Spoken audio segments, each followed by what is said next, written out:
Hello everyone. We know that our dealers are essential to ensure home and commercial access systems remain functional and safe in this unprecedented time, and we're here to help any way we can. My name's Ben Coleman and I'm a member of the LiftMaster Finance organization, and I wanted to share some of the information about government relief programs that have been put in place to help business owners like yourself related to the coronavirus pandemic. As we've all seen firsthand, coronavirus has turned the world upside down.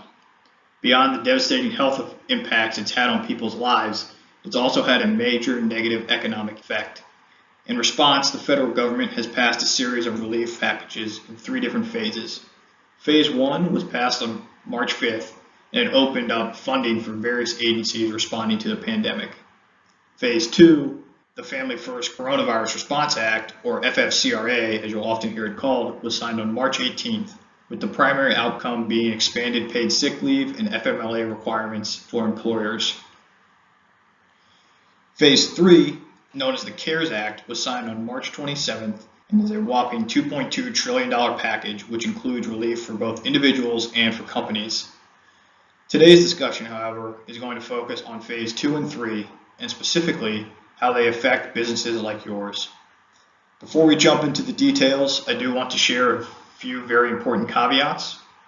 While we've made every effort to include information that is currently up to date, each agency is continuously rolling out new guidance and interpretations of the law, so the landscape is ever changing, and I'd encourage you to go out to some of the links that are provided frequently to see how things could affect your specific situation. Also, this presentation is intended to provide a general overview of the various programs that we hope you may find useful, but such information should not be relied on as accounting, business, financial, investment, legal, and/or tax advice. You should work with your advisors to make sure the individual facts and circumstances of your business are considered when choosing which program may be available to you. As part of this presentation, we're going to walk through a number of these programs in greater detail, but I did want to take a minute and provide an overview of some of the other programs that are available to just raise awareness. In addition to the federal loan programs, each individual state is rolling out its own programs to help businesses. So I'd recommend going out to your state's Treasury webpage, taking a look there to see if any of those apply to you. If you won't qualify for some of the small business loans that we're going to talk about, there is a separate medium-sized business relief program being rolled out. And although the details are still being released and developed, in general, it's important to note that they will likely contain more restrictions than the SBA loans. 2019 federal tax returns are now due July 15th. Instead of the normal April 15th deadline. As part of the legislation, they did relax net operating loss rules. And the 2 provisions there is that you can now carry back NOLs that arise after 2017 for up to 5 years. And the 80% limitation on NOLs has been temporarily removed. And then lastly, you can now deduct up to 50% of interest expense against adjusted taxable income versus the previous cap of 30%. So again, that was very quick, but just to provide awareness around some of those additional relief programs. And now we're going to jump into the more detailed programs. The program that is creating the most buzz for small businesses is the Paycheck Protection Program. And it's creating all this buzz because the loan can be forgivable. These are loans available to eligible small businesses, which generally are those that are 500 or less employees, but also include certain franchises that qualify. The 500 employee threshold does include affiliates, which as of now prohibits a lot of venture capital and private equity-backed companies from participating. Although there's been a lot of discussion around this provision, so ultimately it may change. As I mentioned, the most attractive feature of this program is that the loan amount is forgivable if used for eligible costs, which include payroll below $100,000 per employee, mortgage interest, rent, and utilities. One important caveat is that at least 75% of the forgivable amount must be used for payroll costs. The other condition of the loan being forgivable is you must maintain employee headcount and not drop their compensation by more than 25%. Otherwise, the forgivable amount may be reduced. However, if you've already taken this action and can restore employee and compensation levels to where they were as of February 15th, by June 30th, then you are still eligible for loan forgiveness. The amount you are eligible for is calculated by taking your average monthly eligible payroll and multiplying it by 2.5x, but it's capped at $10 million. In terms of the process, I recommend reaching out to your existing lender to see if they are participating in the program, as this will likely be the most efficient way to get the loan processed. If they aren't participating, then you can find a list of eligible lenders on the SBA site. Applications have been accepted since April 3rd for businesses, but a number of banks have struggled to get their programs operational given the fluidity of the guidance coming out, so just be mindful of that.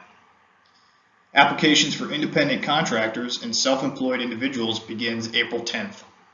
You can submit an application through June 30th, but recommend doing so as quickly as possible, as the loans are on a first-come, first-served basis. There is already conversation around adding additional funding to this program given its popularity, but nonetheless, if you choose to apply, the sooner the better.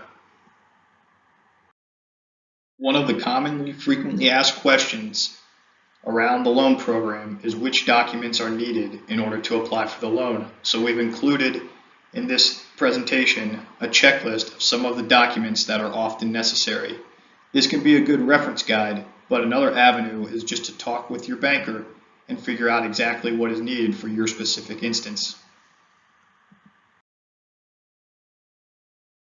The CARES Act also expanded the Economic Injury and Disaster Loan Program.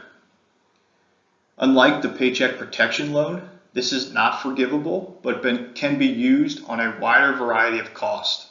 For example, mortgage payments, accounts payable, or other bills that you otherwise would not have been able to pay because of the pandemic. You can get both a PPP loan and an EIDL, but you cannot double dip and use the loans to cover the same costs. One of the attractive benefits is you can get an upfront $10,000 grant payment ahead of the loan being processed to be used as emergency funding for your business. And this amount does not need to be paid back even if you don't get the loan. If you do both the EIDL and the PPP loan, then the $10K will net against the forgivable amount under the PPP. The loan calculation is not as mathematical as that of the PPP, but it's based on the economic injury suffered and is determined on a case-by-case basis as part of the application. The applications for this loan are currently being accepted by the SBA. We've also included a link which compares the EIDL loan with the Paycheck Protection Loan, and it can be useful for capturing the nuances between the two programs. Next up is the Employee Retention Credit Program. This program is intended to help companies keep employees employed despite the headwinds created by the coronavirus. For this program, there are no size constraints, so companies only need to satisfy one of two criteria. Either one, they're fully or partially shut down by a government order, such as a shelter-in-place order, or two, their gross receipts go down by at least 50% for a quarter when compared to the same period last year. If you qualify for this program, you can be reimbursed for 50% of the first $10,000 in compensation you pay an eligible employee. This effectively results in a $5,000 cap per employee. The subset of eligible employees depends on the size of the company. For those with 100 employees or fewer, all employees are covered for reimbursement. For those with more than 100 employees, only the employees that are not providing any service, so those that are not working but continuing to get paid, are covered. The reimbursement manifests itself in the form of a payroll tax credit for the employer's share of Social Security tax. So it is recommended that you work with your payroll team or provider to make sure they know you are electing this credit and can adequately track it. Also of note, if you participate in the forgivable loan portion of the Paycheck program, then you are ineligible for this credit. Moving along to the next slide, to help with cash flow management, the employer share of Social Security tax from March 27th through the end of the year can be deferred.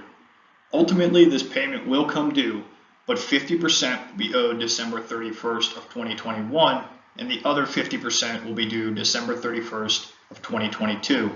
If you choose to elect this benefit, again, work with your payroll team so they know to hold off on processing the payment to the IRS. And once again, it's important to call out that if you elect the Paycheck Protection Program, you are ineligible for this deferral. The last topic is both an obligation of the employer, but also a benefit in that they are reimbursed for the amounts paid. Under the FFCRA, companies that have 500 or fewer employees must provide those employees paid sick leave and FMLA for COVID-related reasons that are outlined in the law. Companies that are under 50 employees, however, can be exempt if they meet certain criteria. All amounts paid for eligible sick leave and FMLA under this law will be reimbursed from the governments through tax credits, assuming they are properly documented. For this reason, if you meet the criteria, I'd recommend reaching out to your legal counsel to ensure compliance, as well as working with your payroll team to make sure that you have the right processes in place to effectively track amounts and seek reimbursement. The mechanics of the implementation of this program are fairly complex, but the referenced FAQ document in these materials does a pretty good job of outlining various scenarios, so I'd encourage you to check that out. We've included reference links in this presentation to help you navigate the complex legislation.